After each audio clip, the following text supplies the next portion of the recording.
নমস্কার, কেমন আছেন সবাই? তনুর রান্নাঘরে নতুন একটি ভিডিওর সাথে সকলকে স্বাগত জানাই। আজ আমি দেখাবো শীতের কিন্তু সবার ফেভারিট ক্ষীরের পাটিসাপটা। তো প্রথমে একটা বোল নিয়ে নিয়েছি, আর সাথে মেজারমেন্ট করার জন্য একটা কাপ নিয়ে নিয়েছি। এই কাপের আমি 1 কাপ নিয়ে নিলাম প্রথমে চালের গুঁড়ো, আর ওই কাপেরই আমি এখানে নিয়ে নিলাম 1/2 কাপ মতো ময়দা। এই মেজারমেন্টটা যদি ঠিকঠাক থাকে তাহলে কিন্তু একদম পারফেক্ট পাটিসাপটা আপনারা খুব সহজেই কম সময়ে বাড়িতে বানিয়ে ফেলতে পারবেন।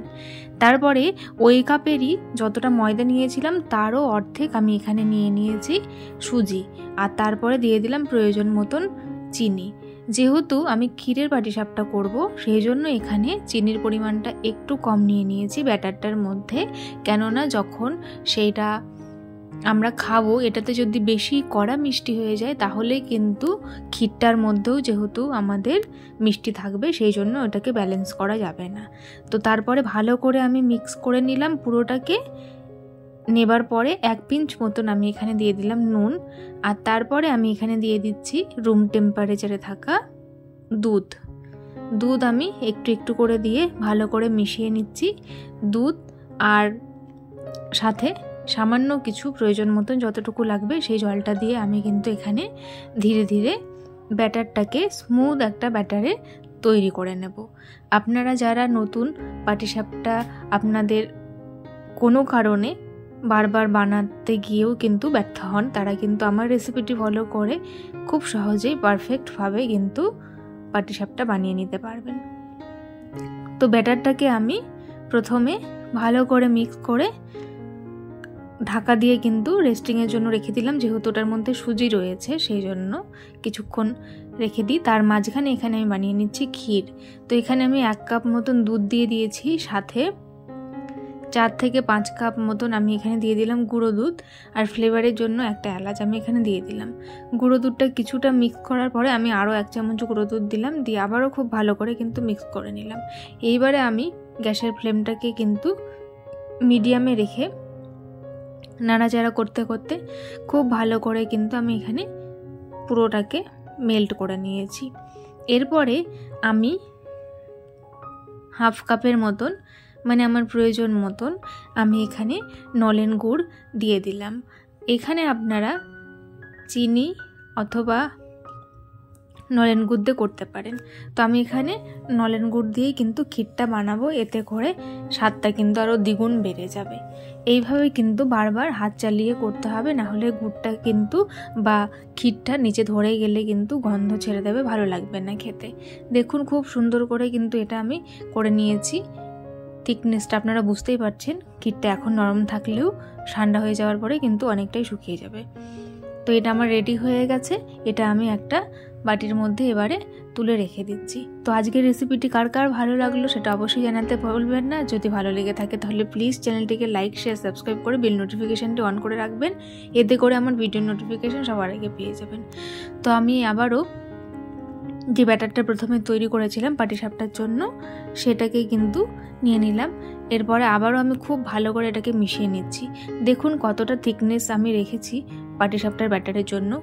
বেশি ঘন কিন্তু করবেন না, তাহলে কিন্তু কড়া থেকে পাটিসাপটাটা তুলতে অসুবিধা হবে। তো আবারও খুব ভালো করে এটাকে আমি মিশিয়ে নিলাম। মিশিয়ে নেবার পরে এখানে আমি একটা ননস্টিকের প্যান নিয়ে নিয়েছি। প্যানের মধ্যে হালকা করে একটু তেল ব্রাশ করে নিয়েছিলাম। এইবারে আমি ব্যাটারটা দিয়ে দিয়েছি। আপনারা যেমন পছন্দ করবেন সেই অনুযায়ী কিন্তু সেই সাইজের আপনারা বানিয়ে নেবেন। তো এখানে গ্যাসের ফ্লেমটা একদম লো রাখতে হবে। তো আমি 1 মিনিটের জন্য এটাকে ঢাকা দিয়ে দিয়েছিলাম। এরপরে আমি ক্ষীরটা কিন্তু এইভাবে আমি দিয়ে দিলাম। দেবার পরে আস্তে আস্তে এইভাবে কিন্তু সাইড দিয়ে ছাড়িয়ে নিতে হবে। তারপরে কিন্তু এইভাবে ফোল্ড করে দিতে হবে, তাহলেই কিন্তু খুব সুন্দর করে পাটিসাপটাটা উঠে আসবে। প্রথমে 1-2 লাল হতে পারে, তাতে ঘাবড়ানোর কিছু নেই। 2-3টে করার পরে কিন্তু দেখবেন খুব সুন্দর করে প্যান থেকে একদম সাদা ধবধবে পাটিসাপটা উঠে আসছে। তো আমি আবারও দিয়ে দিলাম এখানে একবার ব্যাটার। দিয়ে আবারও 1 মিনিট মতন আমি ঢাকা দিয়ে রেখেছিলাম। এরপরে আমি আবারও ক্ষীর দিয়ে দিলাম। ক্ষীর দেওয়ার পরে সেম প্রসেসেই কিন্তু খুব সাবধানে ধীরে ধীরে আমাদের এটাকে ফোল্ড করে নিতে হবে। তো আমি আবারও রিকোয়েস্ট করছি, যদি আজকের রেসিপি ভালো লেগে থাকে তাহলে আমার পাশে থাকবেন এইরকম আরও নিত্য নতুন রেসিপি দেখার জন্য। আর শীত মানেই কিন্তু আমাদের পিঠে পুলি। এই পাটিসাপটা কে কে পছন্দ করেন সেটাও কিন্তু জানাতে ভুলবেন না। আর আমার রেসিপি দেখে কে কে ট্রাই করেছেন, কেমন হয়েছিল সেটাও কিন্তু বলতে ভুলবেন না। তো দেখুন আমি মাঝে মাঝে একটু করে এটার মধ্যে তেল ব্রাশ করে নিচ্ছি, দিয়ে আবারও আমি এখানে দিয়ে দিলাম। আপনাদের বোঝার সুবিধার জন্য আমি কিন্তু বারবার করে এই প্রসেসটাকে দেখাচ্ছি। দেখুন প্রথম দুটো একটু হালকা লালচে হলেও 3 নম্বরটা কিন্তু খুব একটা লালচে হয়নি, খুব সুন্দর একদম দেখতে হয়েছে আর পারফেক্টভাবে কিন্তু প্যান থেকে উঠে আসছে।